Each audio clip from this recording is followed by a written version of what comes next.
This is Leo Cloutier with Malice to it None. It's indeed a pleasure to have as our guest today one of the brightest stars in the ladies' golf world.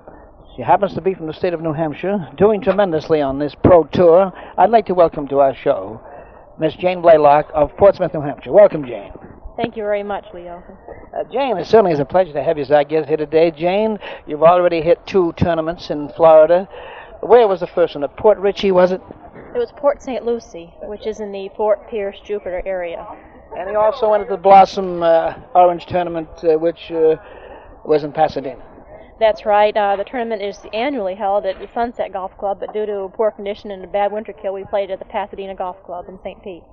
Jane, you started in this great game of golf at the age of 13. That's correct. You have good memory. Well, it seems like yesterday. It sure does. I don't know. I played a lot of golf between now and then. I guess you have. And you know, Jane, it just so happens that I might as well mention it this time that your dad is a very famous newspaperman in the state of New Hampshire, owned the Portsmouth Herald, worked for the Manchester Union leader, and at one time took basketball games over the telephone for me. I didn't realize that. That's news to me. You have to come way down to Florida to find out. I guess so. Jane, you turned pro in 1969, was it? That's right, just about. Well, I completed my second year, I think, the end of May. Be 2 complete years. And you certainly took to this game of golf like a duck takes to water. Well, I've always loved the game, and as you know, the climate in New Hampshire is not really conducive to producing any stars, and so I really didn't get playing the kind of golf I wanted to until I went to college and even after college. And you went to Rollins College in Orlando. That's right. I graduated in 1967. I'm getting old. I wouldn't say that old. Jane, and then, of course, in your rookie year in the professional golf ranks, you won the Rookie of the Year award, which is a tremendous achievement. Right. I was very pleased. That year we had about 15 rookies on the tour, and that was my goal, and I think it gave me extra added confidence winning an award like that. And you also won last year, in your second year, the honors or the award for being the most improved golfer, which is another compliment. That's right. I could think maybe I was so bad I had to improve. But I did manage to win a tournament last year, and I think my first year I finished 37th on money list compared to 13th last year, and so I was very pleased with the improvement. You're not superstitious, are you? No, not at all. I hope not. Especially where there's a dollar sign, I don't blame you. I better not be. Jane, you had a tremendous year. Your freshman year, so to speak, in the pro ranks. You won over $3,000, and then your second year you cashed in on 12. At that rate, you're going to make that big money soon. Well, I'm going to try real hard. Last year we didn't play for as much money as we had the previous year due to, well, the economy and et cetera. And I think this year we're playing for a lot more money, so if I could even play equally as well, I'd probably win over $20,000. But I'd like to improve upon that and win $30,000 or $40,000. Jane, that beats the newspaper business. You better believe it does. No wonder your dad retired. That's what he keeps telling me, how lucky I am. I believe him. You're not kidding. You know, to be playing golf and getting paid is quite a thing, I'll tell you. Well, the best part is we have 5 months off in the wintertime, and I would spend the winter in Florida and just relax, take it easy, and even we work every week, but we really only work seriously Friday, Saturday, and Sunday. So I enjoy it. It's hard sometimes, but I really enjoy it. You can't beat those hours. You sure can't. Jane, in New Hampshire, as a schoolgirl and as a novice golfer, so to speak, you started to climb the ladder of success, and you swept about every title there is to be had in the state of New Hampshire. Not only that, but also in New England. Well, that's right. I started out winning the New Hampshire Junior a few years, and I said I was determined and practiced hard. And after I went to college in the South, I came back and won the New England Amateur title, which I was very pleased at. And I was very pleased at my overall performance in New England. I reached all my goals there, and so that's why I decided I'd try to go a little farther. You know, Jane, when you consider it, you finished 13th among the money winners last year. The field of professional golfers in the ladies' ranks is a tremendous field, and there are tremendous names. That shows the tremendous progress you made.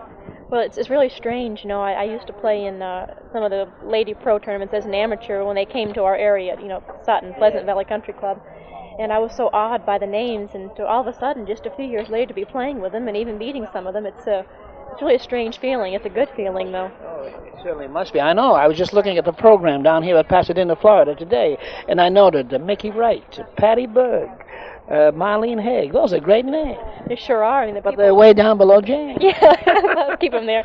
No, people I hold in very high esteem and have a lot of respect for. I've profited from them, from playing with them, and just watching them. And so there are quite a few younger stars coming up, and the youth always takes over after a while, and so I hope I'll be one of them. I'm sure you will.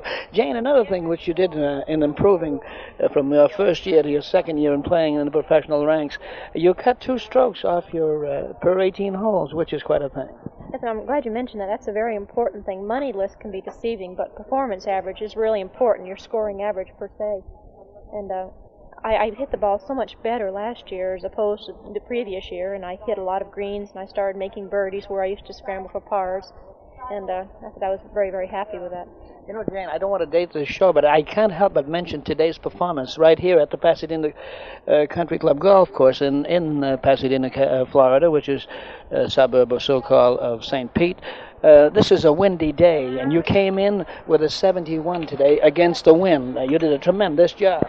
Believe me, and when I teed off this morning, and it was cold also, I might add to the wind. The wind must be blowing 35, 40 miles an hour out there in gusts, and that makes it awfully hard, not only for distance-wise, but to stand still over a putt. It really affects your short game. And I hit the ball close all day. I was determined to play well, and so I was very, very happy, believe me, with my showing. You know, Jane, my pal and I, Lou Mooney, were looking over your performance here today, and when we saw you tee off and you were wearing a full-length fur coat, I said, this young lady's from New Hampshire. That's right. You can't miss them, can you? No. Jane, in the summer, you work out of New Seabury Country Club on the Cape, right? That's right. I represent the Country Club New Seabury, which is in the Hyannis and Falmouth area, a relatively new golf course, and a fine one, I might add. And in the winter, you're at Boynton Beach in Florida. That's correct. You catching up on me. You can't beat your life. You're at the beach forever. I try to be. You certainly are. Jane, it certainly has been a pleasure to talk to you here today and to enjoy and relish in the enjoyment of your success in golf. And I know this is only the beginning because you've already been in the game about 2 years and you've already won 2. Oh, incidentally, I want to go back before I say goodbye, or thank you, to your Carling performance, incidentally. You scored a hole-in-one in that Carling golf tournament. That's right, I sure did. It was on the 7th hole, a forward shot. That had a great deal to do with your winning? Well, considering that almost everyone else bogeyed or double bogeyed it, I picked up quite a few shots on the field right there, and I was about 6 shots out to the lead going the final day, and I had chipped in on the hole previous to that, and then I made a hole-in-one, and all of a sudden I started thinking, well, I've chopped off a few strokes off this lead, and the funny thing is it had a good effect on me. Had I birdied it, I probably would have been very nervous. But the hole-in-one just gave me a numb feeling where I couldn't get shaky, and I went on to win the tournament. I was very, very pleased. Tell me, we've seen you putt here today. Do you have a magnet which draws the ball in the hole? Oh, I sure wish I did. I don't know. You must have been watching on the right greens, but I sure lost that magnet out there somewhere. Well, I must say you certainly are doing a tremendous performance, Jane, and as I said before, I certainly want to take this opportunity to wish you all the luck in the world, and don't stop now. I know you won't. Keep on improving as you have over the past 2 years, and you'll get up there on those 6 figures.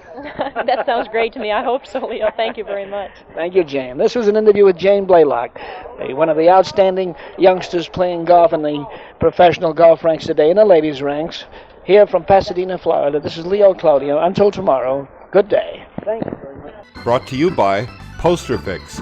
At Poster Fix, we bring your vintage posters back to life. To learn more about Leo Cloutier's sports world, visit leocloutier.com.